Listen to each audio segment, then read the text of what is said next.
বিচার পেতে ব্যর্থ প্রজারাই শুধু এই দামামায় ঘা দিতে পারে। কে ঘা দিল? দামামার পাশে সারা শরীর কালো বোরকায় ঢাকা এক জেনানা দেখা যাচ্ছে। সে দামামায় বাড়ি দিয়ে মাথা নিচু করে দাঁড়িয়ে আছে। সম্রাট নির্দেশ দিলেন, আজ সন্ধ্যায় দরবারে আম বসবে, সেখানে এই জেনানার বক্তব্য প্রথম শোনা হবে। দরবারে আমে প্রবেশের জন্য এই মহিলাকে প্রয়োজনীয় কাগজপত্র দিতে বলা হলো। ঝড়োয়া কি দর্শন শেষ হয়েছে। সম্রাট নিজ ঘরে ফিরে গেছেন। তিনি কিছুক্ষণ কোরআন পাঠ করবেন। কোরআন পাঠের পর একটি বই পড়বেন। মূল বই হিন্দুস্তানি ভাষায় লেখা, মনে হয় সংস্কৃত কিংবা আদি বাংলা। সম্রাটের নির্দেশে বইটি ফার্সি ভাষায় অনুবাদ করা হয়েছে। বইয়ের শিরোনাম অদৃশ্য হইবার মন্ত্র।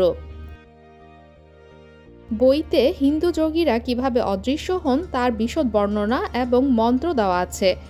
যেসব উপকরণের উল্লেখ আছে তা হল শ্মশানের ভাঙা কলসির মাথা কালো রঙের, বজ্রপাতে মৃত ব্যক্তির প্রাজরের হাড়, যে দড়িতে ফাঁসি হয়েছে সেই দড়ি, প্রথম রজস্বলা কিশোরীর দূষিত রক্ত, ত্রিমুখী রুদ্রাক্ষ, বেশ্যা রমণীর যৌনকেশ ইত্যাদি। দরবারে আমে বিচার প্রার্থী তরুণী উপস্থিত। সম্রাটের নির্দেশে সে মুখের নেকাব খুলেছে। তার মুখ দেখা যাচ্ছে। মেয়েটির রূপ দেখে সম্রাট হতভম্ব। কি সুন্দর বড় বড় চোখ, চোখের দীর্ঘ পল্লব। সম্রাট বললেন, নাম? তরুণী আভূমি নত হয়ে বলল, বাদীর নাম আসারে। পরিচয়? সম্রাটকে দেওয়ার মতো কোনো পরিচয় এই বাদীর নেই। আমি আপনার হেরেমে বাস করি। আপনার মহান পিতা বাদশাহ বাবরকে একবার গান শোনানোর সৌভাগ্য হয়েছিল। তোমার অভিযোগ কি? মহান সম্রাট বাদশাহ বাবর আমার গান শুনে খুশি হয়ে আমায় সম ওজনের স্বর্ণমুদ্রা দিতে হুকুম করেছিলেন। আমি তা পাই নাই। অবশ্য খাজানজিখানা থেকে আমাকে সম ওজনের তাম্র মুদ্রা দেওয়া হয়, সেটাও কাগজে কলমে। তোমার অভিযোগের পক্ষে কোনো সাক্ষী আছে? আমার হৃদয় একমাত্র সাক্ষী, আর কোনো সাক্ষী নাই। সম্রাট দাওয়াতদারকে, অর্থাৎ লিখন সামগ্রীর ব্যবস্থাপক, প্রতিদিনের হিসাব রক্ষক, বললেন, ওই দিনের ঘটনা কি তা যেন রেকর্ড ঘেটে জানানো হয়। প্রতিদিনের ঘোষণার কপি কিতাবদারের অর্থাৎ গ্রন্থাগারিকের কাছেও থাকে, তাকেও রেকর্ডপত্র বের করতে বলা হলো। আসারি বলল, সম্রাট আমার আর্জি শুনেছেন, এতেই আমার জীবন ধন্য। পুরাতন রেকর্ড খোঁজার প্রয়োজন নেই। সম্রাট বললেন, কি প্রয়োজন আর কি প্রয়োজন না তা তোমার কাছ থেকে জানতে আমি আগ্রহী না। আমি আগ্রহী সেই গানটি শুনতে যা আমার মহান পিতা শুনেছিলেন। তুমি কি গান শোনাতে প্রস্তুত হয়ে এসেছ? জি জাহাপানা। সঙ্গীতের আসর বসল। বাদ্যকররা আসারির সঙ্গে আলোচনা করে তাদের বাদ্যযন্ত্রের সঙ্গে আসারির গলার সমন্বয় করল। আসারি গান করল। গান শেষ হওয়া মাত্র সম্রাট হুমায়ুন ঘোষণা করলেন, পুরাতন নথিপত্র পরে ঘাটা হবে। এই মুহূর্তে গায়িকার ওজনের সমপরিমাণ স্বর্ণ মুদ্রা তাকে দেওয়া হোক। আমি এই গায়িকাকে আগ্রার বুলবুল সম্মানে সম্মানিত করলাম। আজ থেকে তার নামের আগে আগ্রার বুলবুল ব্যবহৃত হবে। সভার নিয়ম অনুযায়ী সবাই একসঙ্গে বললেন, মারহাবা মারহাবা। সম্রাট বললেন, আগ্রার বুলবুল আসারি, তোমার কি আর কিছু বলার আছে? আসারি বলল, আছে। সম্রাটের অভয় পেলেই বলতে পারি। বলো। আমি হেরেমবাসী। এতগুলো স্বর্ণমুদ্রা লুকিয়ে রাখা হেরেমে সম্ভব না। আমি আমার এই সম্পদ রাজকোষে জমা দিতে চাই। সম্রাট অনেক জনহিতকর কাজে রাজকোষের সম্পদ ব্যবহার করেন। আমার সামান্য অর্থ সেই কাজে ব্যবহৃত হলেই আমি খুশি হব। সম্রাট বললেন, তাই করা হবে। আমি আগ্রার বুলবুলের কথায় সন্তোষ লাভ করেছি। দরবারে আম শেষ হওয়ার পর সম্রাট একটা ফরমান জারি করলেন। সেই ফরমানে বলা হলো, এখন থেকে সম্রাট যেখানে যাবেন, প্রমোদ ভ্রমণ হোক বা যুদ্ধযাত্রা, আগ্রার বুলবুল তার সঙ্গে থাকবে। সে তার বাদ্যযন্ত্রীদের নিয়ে আলাদা রাজকীয় তাঁবুতে থাকবে। তার সেবায় 10 জন খোঁজা প্রহরী থাকবে। মীর নসুর পরগনা খেলাত হিসেবে আগ্রার বুলবুলকে দেওয়া হলো। এই পরগনার আয় আগ্রার বুলবুল আসারি পাবে। 2 মাস ব্যাপী উৎসব শুরু হয়েছে। প্রচণ্ড দাবদাহ হঠাৎ শীতল হয়ে গেল। আগ্রার উপর ভারী বর্ষণ, সেই সঙ্গে শিলাবৃষ্টি।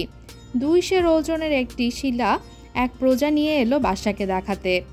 সম্রাট খুশি হয়ে তাকে একটা আশরাফি দিলেন। এত বড় শিলা তিনি আগে কখনো দেখেননি। তিনি তার দিনলিপিতে লিখলেন, আল্লাহ পাকের রহমত এবং নিদর্শন চারদিকে ছড়ানো, আমরা অন্ধ বলেই তা দেখি না। প্রকাণ্ড এক শিলার মাধ্যমে পরম করুণাময় তার নিদর্শন তার দিন সেবককে দেখালেন। সুবহানাল্লাহ। শিলাখণ্ড গলিয়ে তার পানি সম্রাট পান করলেন। পানিতে বারুদের গন্ধ তাকে বিস্মিত করল। এটা কি কোনো যুদ্ধের আলামত? তাকে কি যুদ্ধ করতে বলা হচ্ছে? শাহী ফরমান জারি হয়েছে। সম্রাট হুমায়ুন শের খাঁর বিরুদ্ধে যুদ্ধযাত্রা করবেন। শের খাঁকে বন্দী অবস্থায় দিল্লি আনা হবে। সেই উপলক্ষে মাসব্যাপী উৎসবের নাম ঠিক করা হয়েছে শের খাতেমুন, যার অর্থ শেরের শেষ। শের খাঁকে বন্দী করতে কতদিন লাগবে এটা বোঝা যাচ্ছে না। সে সরাসরি সম্মুখ সমরে আসে না, চোরাগোপ্তা হামলা করে। তার যুদ্ধ কাপুরুষের যুদ্ধ। মোগল বাহিনী কাপুরুষ যুদ্ধে অভ্যস্ত না বলেই সমস্যা। সম্রাট বাংলা মুলুক কখনো দেখেননি। শের খাঁকে পরাস্ত করে তিনি বাংলা মুলুকে কিছুদিন বাস করার সিদ্ধান্ত নিয়েছেন। বাংলা মুলুকের বর্ষার অনেক গল্প শুনেছেন, সেই বর্ষা দেখবেন। বর্ষায় সেখানকার সব নদী নাকি সমুদ্রের মতো হয়ে যায়, এক কূল থেকে আরেক কূল দেখা যায় না। তার নদী দেখার শখ আছে। বাংলা মুলুকের হিজড়ারা নাকি নৃত্যগীতে বিশেষ পারদর্শী। তাদের নৃত্যগীত সাধারণ নৃত্যগীতের চেয়ে আলাদা। কতটা আলাদা সেটাও সম্রাটের দেখার ইচ্ছা। উল্লেখ্য, সম্রাটের ভাই আসকরি মির্জা বঙ্গবিজয়ের পর সম্রাটের কাছে উপহার হিসেবে কয়েকজন হিজড়া চেয়েছিলেন। মোগল সম্রাটদের যুদ্ধযাত্রা বিশাল ব্যাপার। চারদিকে সাজ সাজ রব পড়ে গেল। যুদ্ধযাত্রার খরচ হিসেবে আমিরা সঞ্চিত ধনরত্ন জমা দিতে শুরু করলেন। শুধু ধনরত্ন না, তাদেরকে ঘোড়াও দিতে হলো। যে 1000 আমির সে দেবে 1000 ঘোড়া, 5000 আমির দেবে 5000 ঘোড়া। করদ রাজ্যের রাজাদের বাধ্যতামূলকভাবে সৈন্য এবং স্বর্ণ মুদ্রা পাঠাতে হলো। যুদ্ধযাত্রার জন্য একটা বর্গা তাঁবু রওনা হয়ে গেছে। বর্গা তাঁবুতে একসঙ্গে 10,000 মানুষ দাঁড়াতে পারে। এই তাঁবু খাটাতে 1000 তাঁবুর কারিগরকে 7 দিন খাটতে হয়। সম্রাটের জন্য যাচ্ছে ডুরসানা মঞ্জেল তাঁবু। এটি দোতলা। উপরের তলায় সম্রাট নামাজ পড়বেন, নিচের তলায় বেগমরা থাকবেন। সম্রাট রাতে ঘুমাবেন চৌবিলরতি তাঁবুতে। এই তাঁবুর চালের নিচে খসখসে সিলিং দেয়া, নিচেও থাকে খসখস। খসখসের উপর কিংখাব ও মলমল। তাঁবু খাটাবার দড়ি রেশমের। সম্রাট হুমায়ুন আনন্দের সঙ্গে যুদ্ধযাত্রার লক্ষ্য করতে লাগলেন। তার আনন্দ কিছু বাধাগ্রস্ত হলো বৈরাম খাঁর কারণে। বৈরাম খাঁ বললেন, দিল্লি ত্যাগ করা মোটেই ঠিক হবে না। সম্রাট বললেন, সমস্যা কি? বৈরাম খাঁ বললেন, সমস্যা আপনার 3 ভাই। আপনার অনুপস্থিতিতে তারা দিল্লির সিংহাসন দখলের চেষ্টা চালাবে। হুমায়ুন বললেন, আমি আমার ভাইদের নিজের প্রাণের মতোই ভালোবাসি। তারা 3 জনেই আমার সঙ্গে যুদ্ধযাত্রা করবে। তারা আপনার সঙ্গে যুদ্ধযাত্রা করবে না। তুমি আমার সঙ্গে বাজি রাখতে চাও? সম্রাটের সঙ্গে বাজি রাখার স্পর্ধা এই নফরের নেই। আমার এই 3 ভাইয়ের কারণেই কি তুমি যুদ্ধযাত্রা করতে চাচ্ছ না, নাকি আরও কারণ আছে? বাংলা মুলুকে বর্ষা এসে যাবে। মোগল সেনাবাহিনী বর্ষার সঙ্গে পরিচিত না। এখন পরিচয় হবে, আমিও পরিচিত হব। কলমচিকে খবর দাও, আমি 3 ভাইকে পত্র লিখব, এখনই লিখব। সম্রাট পত্র লিখলেন। 3 জনকে আলাদা আলাদা চিঠি। মির্জা কামরানকে লেখা চিঠির নমুনা। আমার প্রাণপ্রিয় ভ্রাতা কামরান মির্জা, আমার হৃদয়ের পাখি, বাগিচার সৌরভময় গোলাপ। প্রিয় ভ্রাতা, বাংলা মুলুকের শের খাঁ নামের দুষ্টকে শায়েস্তা করতে বিশাল মোগল বাহিনী অতি শীঘ্রই যাত্রা শুরু করবে। তুমি তোমার সৈন্যবাহিনী নিয়ে লাহোর থেকে চলে এসো। বড় ভাইয়ের দক্ষিণ বাহু হও। আমার 3 ভাই পাশে থাকলে আমি বিশ্ব জয় করতে পারি, যেমন করেছিলেন জুলকার লাইন অর্থাৎ আলেকজান্ডার দ্য গ্রেট। আমার বহরের সঙ্গে তোমার অতি আদরের ভগ্নী গুলবদন থাকবে। সে তোমার সাক্ষাতের জন্য আগ্রহ নিয়ে অপেক্ষায় আছে। প্রিয় ভ্রাতা, তোমার প্রতি ভালোবাসার নিদর্শন হিসেবে আমি একটি নীলা এবং একটি পোখরাজ পাঠালাম। তুমি রত্ন দুটিকে প্রতিদিন দুগ্ধ স্নান করাবে। এর অন্যথা হলে রত্নের ঔজ্জ্বল্য নষ্ট হবে। এখন তাৎক্ষণিকভাবে তোমার উদ্দেশ্যে রচিত পঞ্চপদী। কামরান। চন্দ্রস্ফুটিত তার 2 নয়ন, হৃদয়ে আর্দ্র আবেগে যার কেন্দ্রে তার ভাই মির্জা হুমায়ুন। কামরান মির্জা পত্রের জবাব দিলেন না। তার দরবারের এক আমিরকে সম্রাটের কাছে পাঠালেন। আমির সম্রাট হুমায়ুনকে জানালেন 5টি কারণে কামরান মির্জা তার সঙ্গে যেতে পারছেন না। 1. তিনি অসুস্থ, পেটের পীড়ায় ভুগছেন। 2. তার প্রধান গণক গণনা করে পেয়েছেন যুদ্ধযাত্রায় তার প্রাণনাশের সম্ভাবনা। 3. লাহোর অরক্ষিত রেখে রওনা হওয়ার অর্থ শত্রুর হাতে লাহোর তুলে দেওয়া। 4. স্বপ্নে তিনি তার পিতা সম্রাট বাবরকে দেখেছেন। সম্রাট বাবর তাকে লাহোর ছেড়ে যেতে নিষেধ করেছেন। 5. তার প্রিয় ঘোড়া লালি মারা গিয়েছে। তিনি ভালো ঘোড়ার সন্ধানে আছেন। শিক্ষিত এবং পরিচিত ঘোড়া ছাড়া যুদ্ধক্ষেত্রে উপস্থিত হওয়া যায় না। সম্রাট হুমায়ুন আমিরকে বললেন, আমার ভাই কামরান মির্জা আমার সঙ্গে না যাওয়ার 5টি কারণ উল্লেখ করেছেন। একটি কারণে যথেষ্ট ছিল। 5টি কারণের একটিতে সে আমার মহান পিতাকে টেনে এনেছে। তার প্রয়োজন ছিল না। আপনি আমার ভাইকে বলবেন, যা ঘটবে আল্লাহ পাকের হুকুমেই ঘটবে। আমি কামরান মির্জার জন্য একটি শিক্ষিত আরবি ঘোড়া আপনার সঙ্গে দিয়ে দিচ্ছি। পেটের পীড়া একটি নোংরা ব্যাধি। আমি দ্রুত তার আরোগ্য কামনা করছি। সম্রাটের নির্দেশে আমিরকে এক প্রস্ত্র পোশাক, একটি রত্নখচিত তরবারি, 10টা আশরাফি দেওয়া হলো। ভাইয়ের জন্য পাঠানো দূতের প্রতি সম্মান দেখানো হলো। এই আমিরের নাম মীর হামজা। মীর হামজা লাহোর ফিরছেন। তার সঙ্গে 20 জন অশ্বারোহীর একটি ক্ষুদ্র দল, রসদ বহনকারী একটি ঘোড়ার গাড়ি। এই গাড়ির সঙ্গে কামরান মির্জাকে দেওয়া সম্রাট হুমায়ুনের আরবি ঘোড়া বাঁধা। ঘোড়ার রং সাদা। তার নাম ফাতিন। ফাতিন শব্দের অর্থ সুন্দর। 20 ক্রোশ অতিক্রম করার পর মীর হামজাকে থামতে হলো। অশ্বারোহী বিশাল বাহিনী নিয়ে বৈরাম খাঁ দাঁড়িয়ে আছেন। বৈরাম খাঁ বললেন, সম্মানিত আমির মীর হামজা, আপনার সঙ্গে একান্তে কিছু কথা বলার জন্য দাঁড়িয়ে আছে। মীর হামজা বললেন, অশ্বারোহী বিশাল বাহিনী নিয়ে একান্তে কথা? আমরা দুজন দূরে সরে যাব, একান্ত কথা সেখানেই হবে। আপনি আপনার বাহিনী নিয়ে এসেছেন কেন? বৈরাম খাঁ হাসতে হাসতে বললেন, গাধার ব্যাপারই সঙ্গে গাধা নিয়েই চলাফেরা করে। গাধাগুলো হচ্ছে তার শোভা। একজন সেনাপতির শোভা তার সৈন্যবাহিনী। আমি আপনার সঙ্গে একান্তে কথা বলবো না। যা বলতে চান এখানেই বলুন। আমার সম্রাটের সঙ্গে আপনার কথা হয়েছে। সম্রাটকে আপনার কেমন মনে হয়েছে? তিনি ভীতু প্রকৃতির মানুষ। ভীতু? হ্যাঁ, ভীতু। ভীতু বলেই ভাইকে খুশি রাখার চেষ্টা করছেন। ভ্রাতৃস্নেহ হতে পারে। সম্রাটদের ভ্রাতৃস্নেহ থাকে না, ভ্রাতৃভীতি থাকে। সম্রাট হুমায়ুন যুদ্ধযাত্রার পরপর কি কামরান মির্জা নিজেকে দিল্লির সম্রাট ঘোষণা করবেন? সেটা উনিই ভালো বলতে পারবেন। আমি অন্তর্যামী না। আমি এই তথ্য বিশেষভাবে জানতে চাচ্ছি। সম্রাটের অমঙ্গল আশঙ্কায় আমি অস্থির। মীর হামজা বললেন, আপনাকে আমি আগেই বলেছি আমি অন্তর্যামী না। কামরান মির্জার পরিকল্পনা আমি জানি না। বৈরাম খাঁ বললেন, আমি কামরান মির্জার পরিকল্পনা আজ করতে পারছি। আপনি এই খবর কামরান মির্জাকে জানাবেন। অবশ্যই জানানো হবে। বৈরাম খাঁ বললেন, আপনাকে মুখে কিছু জানাতে হবে না। আমি এমন ব্যবস্থা করব যে আপনি লাহোরে উপস্থিত হওয়া মাত্র কামরান মির্জা যা বোঝার বুঝে নেবেন। কি ব্যবস্থা করবেন?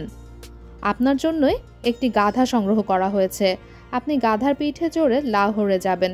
নগ্ন অবস্থায় যাবেন। আপনি উন্মাদের মতো কথা বলছেন। হতে পারে। আপনার সঙ্গের অশ্বারোহীরা আমার সেনাবাহিনীতে যোগ দিবে। এরা ভাড়াটিয়া সৈন্য। দল থেকে তাদের কখনো সমস্যা হয় না। সম্রাট হুমায়ুনের কানে এই খবর পৌঁছানোর পরিণাম হবে ভয়াবহ। তার কানে এই খবর আমি পৌঁছাবো। তাকে বলবো, মীর হামজা লাহোরের পথে রওনা হওয়ার পর একদল ডাকাতের হাতে পড়েন। ডাকাতরা তার সব লুটে নিয়ে তাকে নগ্ন করে গাধার পিঠে তুলে দেয়। সম্রাট এই খবরে আমোদ পাবেন। তিনি আমোদ পছন্দ করেন। মীর হামজাকে সত্যি সত্যি নগ্ন করে গাধার পিঠে চড়িয়ে দেওয়া হলো। ফজরের নামাজের পরপরই সম্রাট হুমায়ুনের বিশাল বাহিনী বঙ্গদেশের দিকে যাত্রা শুরু করল। তারিখ 27 জুলাই 1537 খ্রিস্টাব্দ। সম্রাট আনন্দিত, কারণ তার 2 ভাই হিন্দাল মির্জা এবং আসকারি মির্জা তার সঙ্গে আছেন। যাত্রার সময় আশ্চর্য এক ঘটনা ঘটেছে। 2টি কবুতর সম্রাটের মাথার উপর চক্রাকারে ঘুরেছে। এটি অতি শুভ লক্ষণের একটি। অগ্রগামী দলে আছে অশ্বারোহী বাহিনী, তার পেছনেই পদাতিক বাহিনী। পদাতিক বাহিনী চলছে হস্তি যুদ্ধের সঙ্গে। হাতির সংখ্যা ৮০০। সেনাদল কোথাও না থেমে আসর পর্যন্ত এক নাগাড়ে চলবে। আসরের সময় বিশ্রাম এবং আহারের জন্য থামা হবে। পরদিন আবারও ফজরের নামাজের পর যাত্রা শুরু হবে। যুদ্ধযাত্রার সময় সম্রাট একবেলা আহার করেন। প্রথম যাত্রা বিরতিতে সম্রাটকে যে খাবার দেওয়া হয়েছিল তার বর্ণনা দেওয়া যেতে পারে। পোলাও ৫ ধরনের, রুটি ৭ প্রকারের, পাখির মাংস, কিসমিসের রসে ভেজানো পাখি ঘিতে ভেজে দেয়া।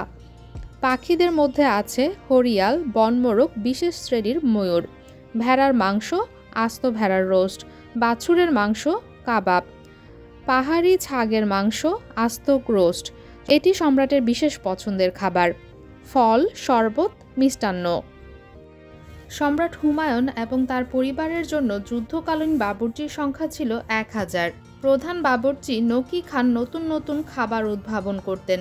তার উদ্ভাবিত একটি খাবার পুরান ঢাকার কিছু কিছু রেস্তোরাঁয় এখনও পাওয়া যায়। খাবারের নাম গ্লাসি। মোঘল আমলের গ্লাসির রেসিপি দেয়া হলো।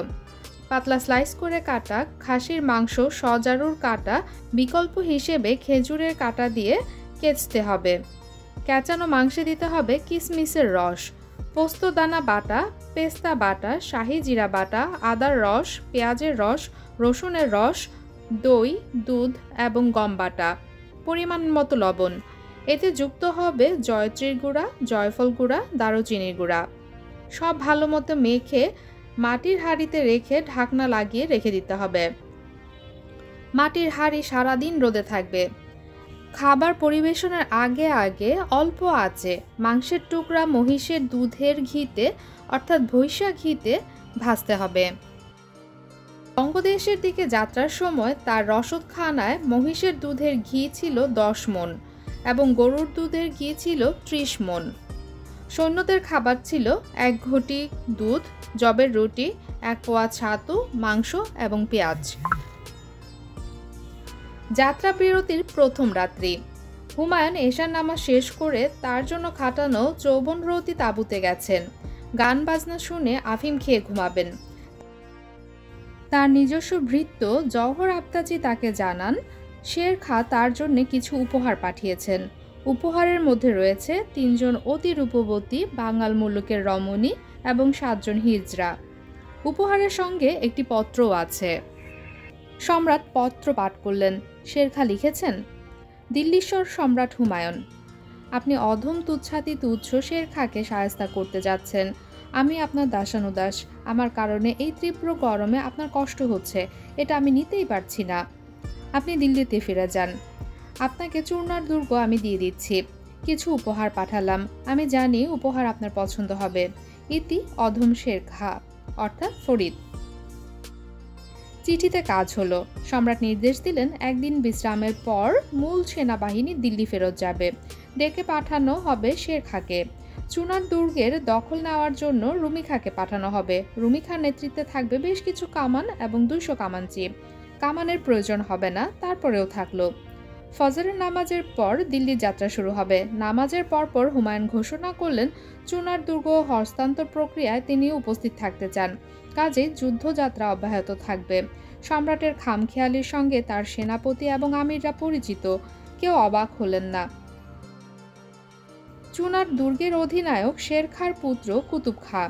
চুনার দুর্গে পৌঁছাতে হুমায়ুনের ৪ মাস সময় লাগল। তিনি নভেম্বরে পৌঁছালেন।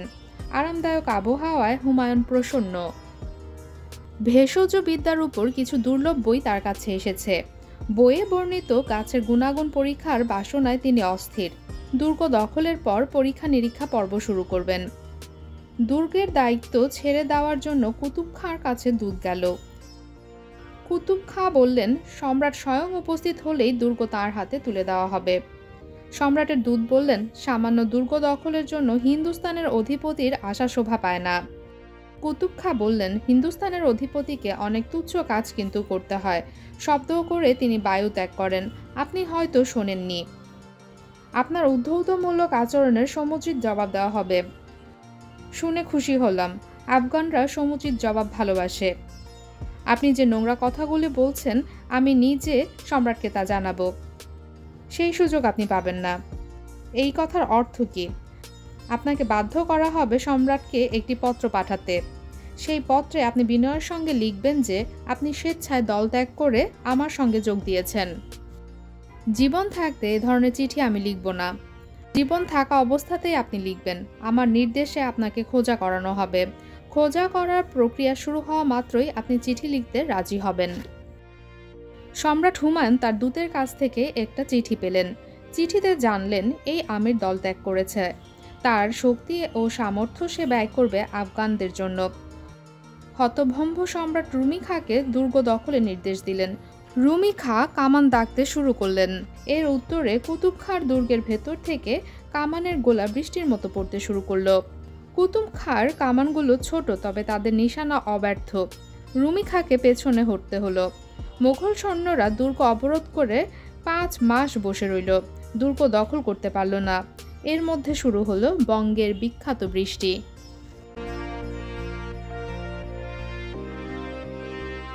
সম্রাট হুমায়ুন দোতলা তাঁবুর দুরসানা মঞ্চেল বারান্দায় দাঁড়িয়ে আছেন। তার দৃষ্টি পশ্চিমের দিগন্ত রেখায়। ফজরের নামাজ শেষ হয়েছে। সূর্য এখনো পুরোপুরি ওঠেনি। পশ্চিম আকাশে মেঘের ঘন ঘটা। সম্রাট প্রথম সূর্যকিরণ কপালে মাখতে চাচ্ছেন। এই মুহূর্তে হুমায়ুনের সৌভাগ্যের ঘাটতি যাচ্ছে। 6 মাস পার হয়েছে, চুনার দুর্গ দখল হয়নি। গোলন্দাজ বাহিনীর প্রধান মীর আতশ পুরোপুরি ব্যর্থ। সে নৌকায় কামান বসিয়ে কামান দাগার হাস্যকর চেষ্টা করছিল।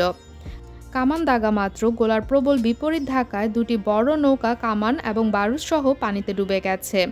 কামানের সঙ্গে 3 জন কামানচিও পানিতে। তারা সাঁতার না জানার কারণে পানির নিচ থেকে উঠে আসতে পারেনি। পশ্চিম আকাশের মেঘ পরিষ্কার হচ্ছে না, বরং গাঢ় হচ্ছে। ঘন কালো মেঘের যে বিচিত্র সৌন্দর্য আছে তা হুমায়ুন আগে কখনো লক্ষ্য করেননি। আকাশের এই ছবি এঁকে ফেলতে পারলে ভালো হতো। তার ছবি আঁকার হাত এখনো সেই পর্যায়ে আসেনি। আফসোস। আলম্পানা। হুমায়ুন পেছনে তাকালেন। জৌহর আফতাচি সম্রাটের পেছনে দাঁড়িয়ে আছেন। তার মুখ হাসি হাসি। উল্লেখ্য, আফতাব শব্দের অর্থ পানি। আফতাচি যে পানি সরবরাহ করে। সম্রাটকে পানি খাওয়ানোর দায়িত্ব জৌহর আফতাচির। জৌহর, সুপ্রভাত। জৌহর লজ্জায় মাথা নিচু করল। সে কিছু বলার আগেই সম্রাট তাকে সুপ্রভাত জানালেন। কি লজ্জা, কি লজ্জা! জৌহর আমতা আমতা করে বলল, সুপ্রভাত মহান সম্রাট। আমি আপনার জন্য সুসংবাদ নিয়ে এসেছি।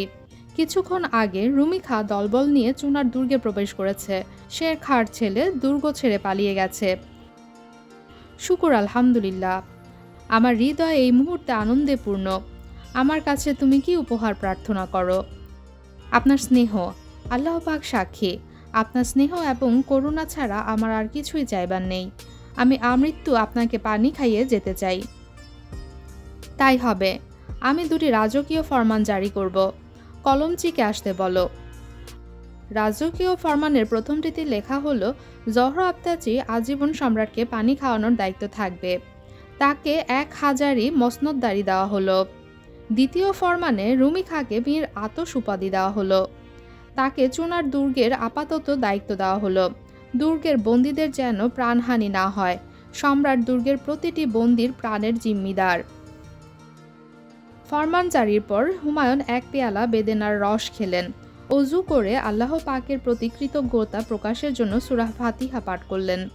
জৌহর সারাক্ষণই সম্রাটের পাশে বসে রইল। জৌহর। জি আলাম্পানা। আমি ছদ্মবেশে কিছুক্ষণের জন্য শহর ঘুরতে বের হব। হজরত ওমর রাদিয়াল্লাহু তাআলা আনহু এই কাজ করতেন। উনি রাতে বের হতেন, দিনে না। রাতের আলোয় কিছুই দেখা যাবে না। আমি দিনের আলোয় বের হব। তুমি আমাকে ঘোড়া ব্যবসায়ীদের মতো সাজিয়ে দাও। চাদরে আমার ঠোঁট থাকবে ঢাকা। মানুষের পরিচয় লেখা থাকে ঠোঁটে। ঠোঁট ঢাকা মানুষ হলো পরিচয়বিহীন মানুষ। পাশাপাশি 2টি ঘোড়া চলছে। একটিতে সম্রাট হুমায়ুন, অন্যটিতে জৌহর আফতাচি। অনেক দূর থেকে তাদেরকে অনুসরণ করছে সম্রাটের ব্যক্তিগত দেহরক্ষী বাহিনী। তেমন প্রয়োজনে নিমেষের মধ্যে ছুটে এসে তারা সম্রাটকে ঘিরে ফেলবে। ছদ্মবেশে ঘুরে বেড়ালেও সম্রাটের নিরাপত্তাজনিত কোনো সমস্যা নেই। শহর শান্ত। দোকানপাট খুলেছে। ব্যবসা বাণিজ্য চলছে। চুনার দুর্গ পতনের কোনো প্রভাব শহরে পড়েনি। শহরের কেন্দ্রে হরিসংকীর্তন হচ্ছে। সেখানে ছেলে বুড়ো ভিড় করেছে। সম্রাট কিছুক্ষণ হরি সংকীর্তন শুনলেন। একজন নাগা সন্ন্যাসীকে দেখা গেল, গায়ে ভস্য মেখে সম্পূর্ণ নগ্ন অবস্থায় ঘুরছে। তাকে ঘিরে একদল ছেলে মেয়ে। নাগা সন্ন্যাসী তার সাধন দণ্ডে কাঁসার একটি ঘণ্টা ঝুলিয়ে দিয়েছে।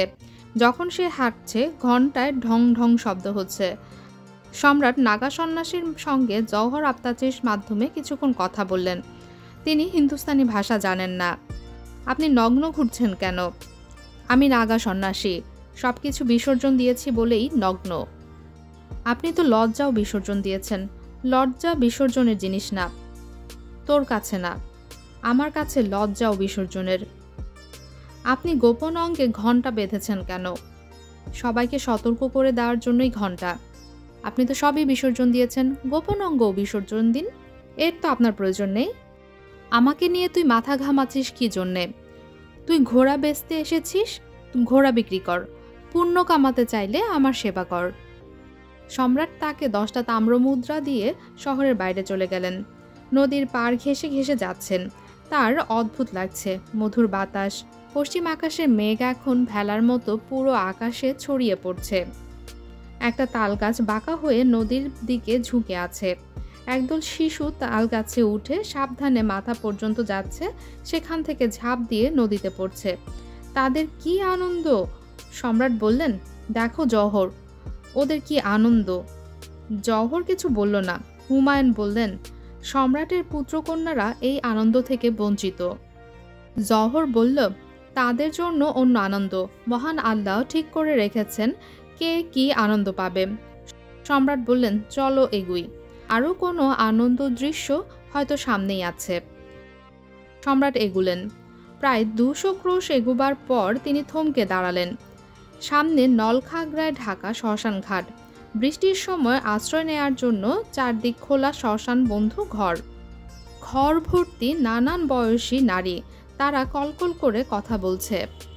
চারদিক লোকে লোকারণ্য, ঢোল বাজছে, কাঁসার ঘণ্টা বাজছে। কিছুক্ষণ পরপর সবাই মিলে গগনবিদারী চিৎকার দিচ্ছে, সতী মায় কি জয়। 4 জন পুরোহিত আসন করে বসে আছে, মন্ত্রপাঠ চলছে।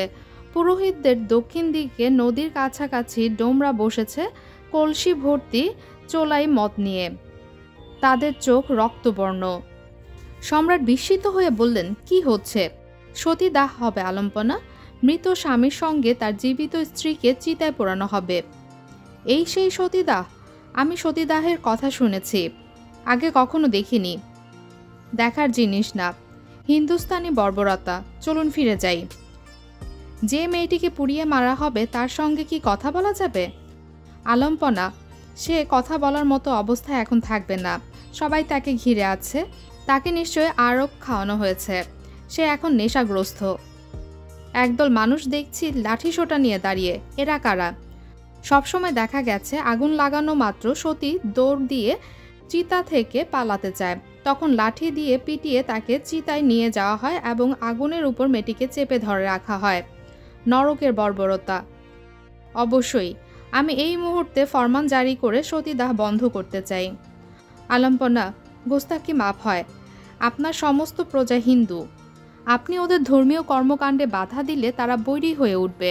আপনার জন্য শাসনকার্য পরিচালনা দুষ্কর হবে। আমি মেয়েটির সঙ্গে কথা বলতে চাই। ঘোড়ার ব্যবসায়ী হিসেবে তারা আপনার সঙ্গে মেয়েটিকে কথা বলতে দেবে না। তাদেরকে তুমি বলো আমি মোগল সম্রাট হুমায়ুন এবং আমার রক্ষী বাহিনীকে কাছে এগিয়ে আসতে বলো। চিতায় ঘিয়ের আগুন জ্বলে উঠেছে। সেখানে প্রায় 70 বছর বয়সী এক চুল পাকা বৃদ্ধের শবদেহ। তার চুলে আগুন ধরতেই নিমেষে সব চুল জ্বলে গেল। আগুন ভালো মতো জ্বলে উঠলে সতী স্বেচ্ছায় হেঁটে হেঁটে চিতায় উঠবে। তাকে ভাঙের শরবত খাওয়ানো হয়েছে। তার চিন্তা শক্তি কাজ করছে না। ঢোলের বাদ্য আকাশ স্পর্শ করেছে। শ্মশান ঘরের তরুণীরা একে একে আসছে। সতী মেয়েটির কপালে সিঁদুর দিচ্ছে। সেই সিঁদুর নিজের কপালে ঘষছে এবং উপর হয়ে পড়ে মেয়ের পায়ে পড়ে তাকে প্রণাম করছে। বাজনাদাররা আত পাগলের মতো নাচছে। হঠাৎ বাদ্য বাজনা থামল। সম্রাট হুমায়ুন এগিয়ে এলেন। তার ঘোড়া এসে থামল সতীদাহের মেয়েটির সামনে। 12-13 বছর বয়সী একটি মেয়ে। পরনে লাল পেড়ে শাড়ি, গা ভর্তি অলংকার, কি সুন্দর সরল মুখ, বড় বড় চোখ, ভয়ে আতঙ্কে সে থর থর করে কাঁপছে। মেয়েটির সঙ্গে কোথায় যেন সম্রাটের কন্যা আকিকা বেগমের মিল আছে। তোমার নাম কি? বলো, নাম বলো। অম্বা। তোমার স্বামী মারা গেছে, সে চিতায় পুড়ে কয়লা হবে, তুমি বেঁচে আছো, তুমি কেন মরবে? অম্বার চোখ দিয়ে টপ টপ করে পানি পড়ছে। সে ক্ষীণস্বরে বলল, আমি মরতে চাই না, এরা আমাকে মেরে ফেলবে। সম্রাট ঘোড়া থেকে নামলেন, অম্বার কাছে এগিয়ে গেলেন, গলা নিচু করে বললেন, আমি নিজের হাতে তোমাকে পানি খেতে দেব, তুমি বিসমিল্লাহ করে সেই পানি খাবে, মনে থাকবে? অম্বা হ্যাঁ সূচক মাথা নাড়ল। সে খানিকটা খচকচিয়ে গেছে। মেয়েটির আত্মীয় স্বজন এবং জড়ো হওয়া লোকজন এগিয়ে আসতে চাচ্ছে, কিন্তু সম্রাটের রক্ষী বাহিনীর কারণে আসতে পারছে না। তাদের মধ্যে এক ধরনের আতঙ্ক কাজ করছে। সম্রাট তাদের দিকে তাকিয়ে গলা উঁচু করে বললেন, অম্বা নামের এই মেয়েটা এই মাত্র আমার হাতে বিসমিল্লাহ বলে পানি খেয়েছে। বিধর্মীর হাতে পানি খাওয়ার কারণে তার জাত গেছে। বিসমিল্লাহ বলায় মেয়েটি মুসলমান হয়ে গেছে। আমার আইনে কোনো মুসলমান মেয়েকে সতী হিসেবে দাহ করা যাবে না। সম্রাট হুমায়ুন অম্বাকে নিয়ে শিবিরের দিকে রওনা হলেন। মাতাল ডোমের দল লাঠিসোঁটা নিয়ে পিছন পিছন ছুটল। তাদের সঙ্গে পুরোহিতের দল, বাজানদারদের দল, মহিলাদের দল। সতী কন্যাকে ছিনিয়ে নিয়ে যাওয়া হচ্ছে, এ হতে দেওয়া যাবে না।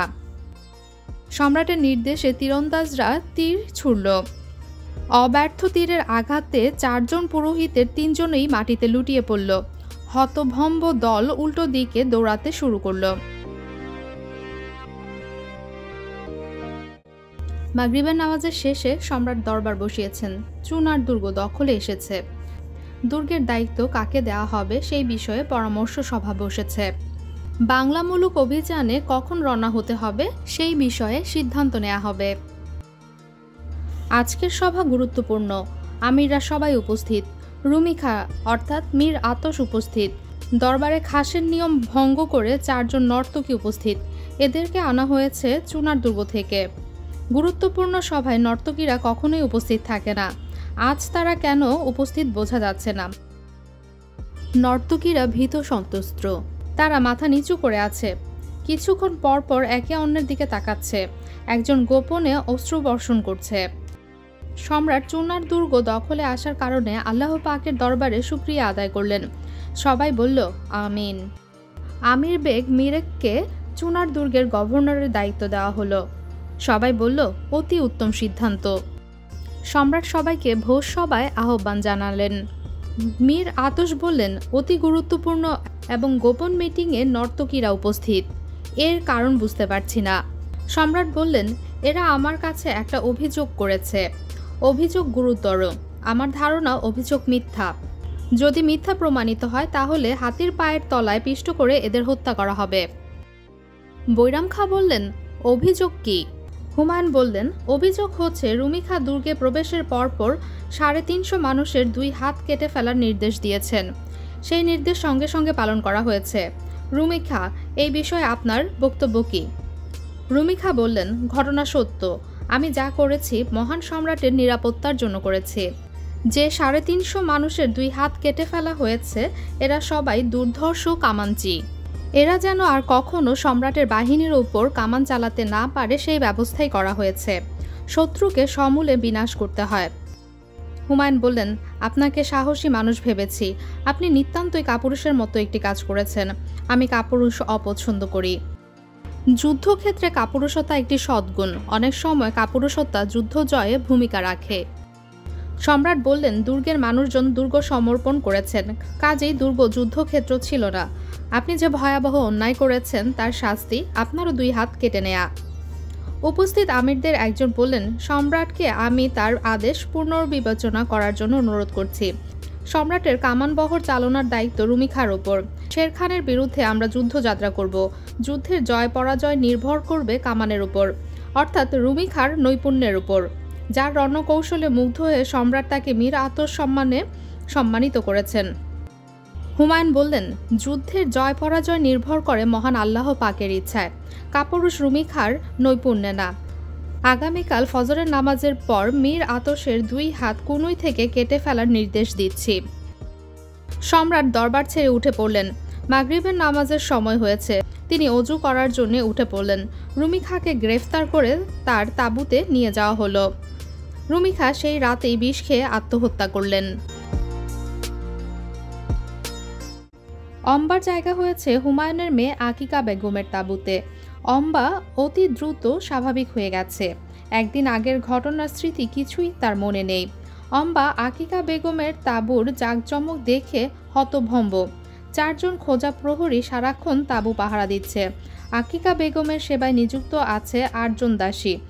2 জন দাসীর হাতে ময়ূরের পালকে বানানো বিশাল পাখা।